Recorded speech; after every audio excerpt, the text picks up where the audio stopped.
Olá, alunos! Sejam bem-vindos à nossa disciplina de estradas e pavimentação. É uma alegria acompanhar vocês nesse processo, mas essa disciplina que vocês estão iniciando.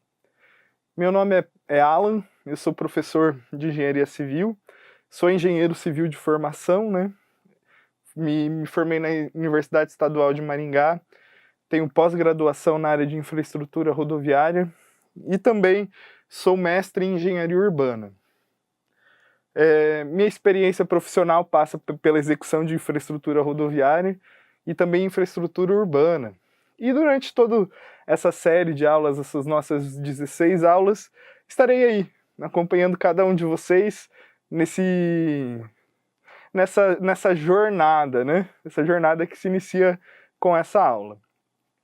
Então vamos lá. Nessa primeira aula, nós vamos falar sobre rodovias e tráfego, conversando um pouco sobre a relação que as rodovias têm, sobre as características do tráfego, né? Quando a gente fala de rodovias, nós precisamos entender a necessidade que o homem tem, a necessidade que o ser humano tem de deslocamento, né?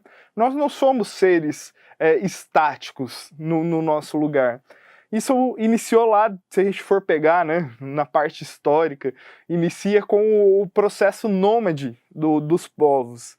Então eles sempre estavam em movimento, em busca de alimentação. E conforme esse movimento vai acontecendo, vai surgindo a necessidade de uma estrutura que possa prover, da melhor forma, esse deslocamento. Por exemplo, se a gente pega um campo aberto, e nesse campo aberto, nós, com um gramado, a gente começa a fazer uma trilha. Não abrindo a trilha, não cortando a grama, mas simplesmente passando por aquele local. O nosso processo de passagem, o nosso processo de estar transitando naquele local, faz com que o solo acabe se compactando, aquela grama ali acabe morrendo, e esse caminho é formado por uma compactação pela passagem. E aí a gente começa a entender os processos de pavimentação. Se torna mais fácil o nosso transporte por um espaço que tenha uma certa capacidade de carga, uma certa compactação, com a retirada de camada vegetal. Isso faz com que o processo de caminhada se torne mais simples, né? Então a história humana é marcada disso. A gente tem, desde muito tempo atrás, processos pequenos, simples de pavimentação. Mas foi com o Império Romano, né? O Império Romano, que a gente tem a primeira pavimentação em múltiplas camadas, com preparação do solo, colocação de um material, depois a colocação de outro. Mas por que aconteceu isso? Como a engenharia civil também nasceu do processo de guerras, de tentar se defender, assim também acontece na engenharia, né? Na engenharia de tráfego, na engenharia viária. Em um ataque do povo gaulês a Roma, ao Império Romano inteiro, as tropas romanas demoraram muito pela extensão do território para conseguir se deslocar para guerrear contra esse povo gaulês. E isso fez com que eles perdessem uma parcela representativa do seu território. Então, diante disso, o então Cláudio Apio, ele faz todo um processo de pavimentação. E aí começa a instalação de uma grande malha viária por todo o Império Romano. Sabe aquela expressão? Todos os caminhos levam a Roma? Por causa disso. Porque Cláudio Apio, ligando Roma a todo o Império, faz vias radiais. E essa pavimentação, então, chega a cada um desses locais. Mas a pavimentação em si não é uma exclusividade ali da Europa, da Ásia, com a China. A gente tem aqui na América, de uma maneira separada, sem uma troca de experiências, os povos incas fazendo processos de pavimentação com rochas, colocando as rochas para dar mais sustentação, para transporte, para viagens. Então a gente começa a ver que se torna intrínseco ao processo do homem preparar vias para o seu transporte. Aqui no Brasil, a gente também, com a chegada da corte portuguesa, com a chegada dos desbravadores europeus, a gente também tem um processo de pavimentação, né? Uma pavimentação um pouco mais simples. E aí, conforme vai se tendo uma riqueza, uma troca de mercadorias, a gente vai fazendo a melhoria dessas estradas. Mas o mundo inteiro começa, em um determinado momento, criar processos de pavimentação com a chegada dos veículos automotores e começa um grande boom. E o Brasil começa esse processo de organização viária em 1930. Até então, os planejamentos viários, os planejamentos do sistema viário eram feitos de maneira não oficial, planos isolados. A partir de 1930 tem uma unificação desses planos. Em 1937 tem o Plano de Estradas e Rodagens, o Plano Nacional de Estradas e Rodagens, que são criados organismos para conseguir gerir toda essa malha viária e fazer uma implementação de novas malhas, né? Porque o Brasil estava aí se preparando com alguns automóveis chegando de fora, né, por meio de embarcações, os veículos automotores estavam chegando. Então começa um plano de estradas e rodagens.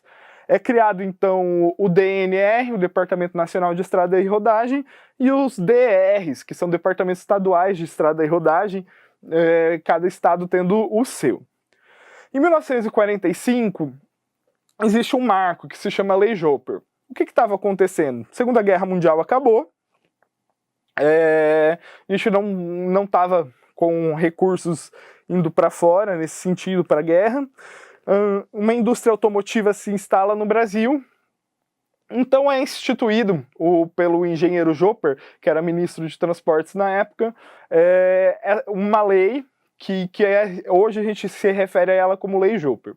Ela cria um fundo de reserva, um fundo rodoviário nacional, em que impostos sobre os veículos, impostos sobre os lubrificantes, impostos sobre toda essa gama de elementos da esfera rodoviária são aplicados diretamente. Então é feito um fundo, e esse fundo serve para a gente fazer ampliação de malha viária, restauração, recuperação. Então é um grande marco para o Brasil essa Lei Joper, pela criação desse fundo. Esse fundo, uma parcela ficava para a nação, uma parcela para os estados, e posteriormente uma parcela também foi para os municípios. E esse fundo, sendo distribuído a estados e municípios, só chegaria esse fundo se existisse um plano local ali de gerenciamento e de ampliação da malha viária.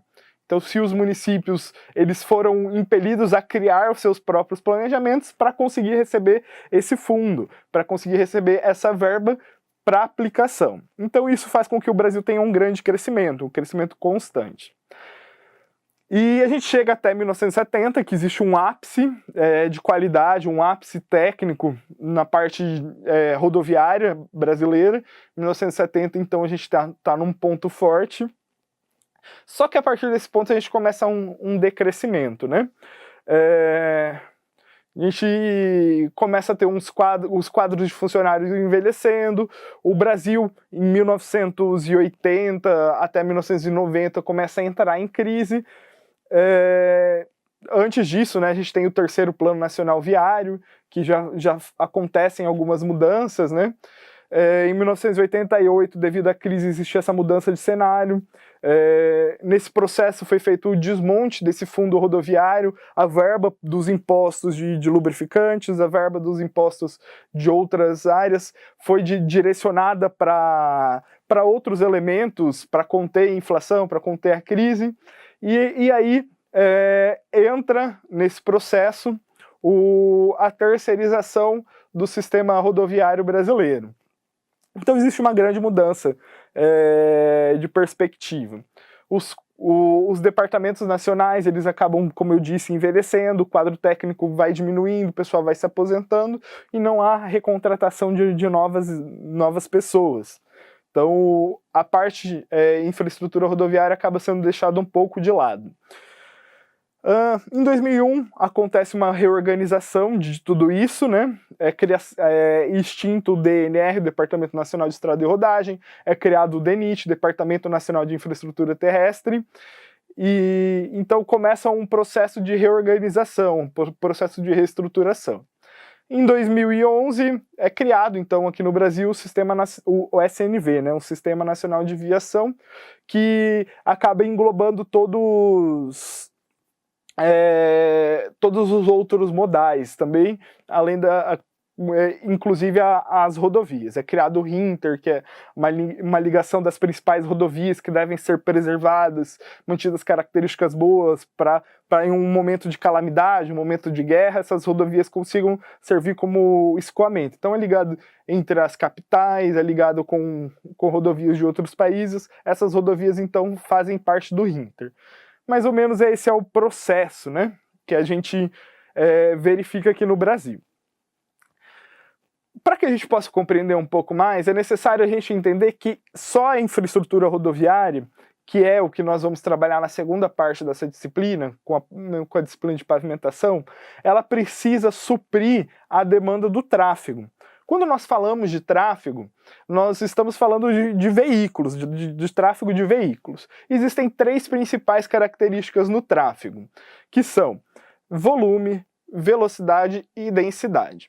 Vamos conversar um pouco sobre volume. Volume também pode ser chamado de fluxo, o que faz mais sentido, né? Porque quando a gente fala de volume, a gente fala de quantidade, mas o fluxo é uma quantidade por tempo. Quando a gente fala volume de tráfego, na verdade a gente está falando de fluxo de tráfego. Então a gente faz a medição em um espaço de tempo, a quantidade de veículos passantes em um determinado trecho em uma quantidade de tempo. Quando a gente fala, para a nossa disciplina, esse vai ser uma das principais características para a gente fazer toda a determinação do que vem posteriormente.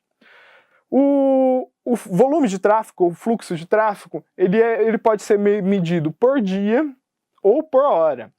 Quando a gente fala por dia, a gente vai falar do VDM, volume diário médio.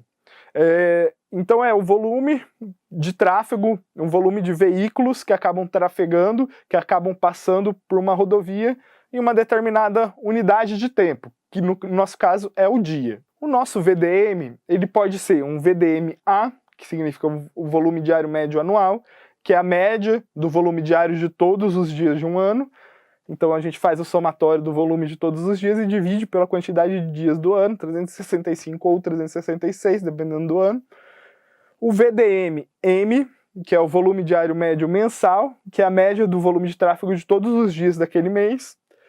E o VDM-S, volume diário médio semanal, que é a média do volume de tráfego naquela semana. E o VDM-D, que é o volume diário médio diário, que na verdade é o próprio volume diário daquele dia específico. Então a gente precisa acompanhar. Esse é o volume diário médio do ano X, esse é o volume diário médio do mês X do ano X, e assim sucessivamente. O volume, ele vai mudar, dependendo da época do ano. A gente tem picos diferentes, por exemplo, épocas de férias, existem rodovias que vão ter um acréscimo de volume, como no final do ano, as rodovias litorâneas. Também muda conforme os meses, né? Isso muda conforme os meses. A gente tem um volume que vai variar conforme os anos, então a gente tem um crescimento de um ano para outro, um acréscimo da quantidade de veículos de um ano para outro. Durante as semanas de um mês a gente também tem essa variação. Durante os dias de semana também, o volume em uma cidade, uma rodovia ligando 2 cidades ali, se torna maior durante os dias da semana do que no final de semana, dependendo da localização dessas cidades. E também o volume diário também acaba variando de um dia para o outro. E tem uma variação dentro das próprias horas do dia. Quando a gente vai falar desse volume nas horas do dia, a gente chama de VH. A velocidade do VH é veículos por hora, VPH, e o VDM ele é medido em VPD, que é veículos por dia, tá bom? Então essas são as 2 principais unidades que a gente faz a medição. O VH a gente consegue ver até o horário de pico, a gente faz a medição ali para ver qual o horário que teríamos mais pico. A velocidade, a gente tem a velocidade de projeto, a velocidade média de percurso, que a gente vai ver nas próximas aulas, um pouco dessa característica de velocidade, e a densidade do nosso tráfego, ele nada mais é que o volume dividido pela velocidade, né? Então a gente tem ali uma densidade. Beleza. Então, só para a gente ir finalizando, quando a gente vai falar de engenharia de tráfego, ou engenharia viária, nós vamos precisar analisar dois aspectos. O primeiro é o projeto de rodovias, o projeto geométrico, onde nós temos trecho em tangente, onde a gente tem rampas, curvas verticais, curvas horizontais, elementos ali geométricos da rodovia.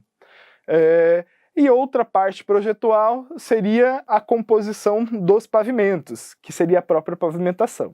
Na nossa disciplina, as nossas 8 primeiras aulas, contando com essa, nós vamos estar falando do projeto geométrico das rodovias, o projeto de rodovias, né? Ou projeto de estradas.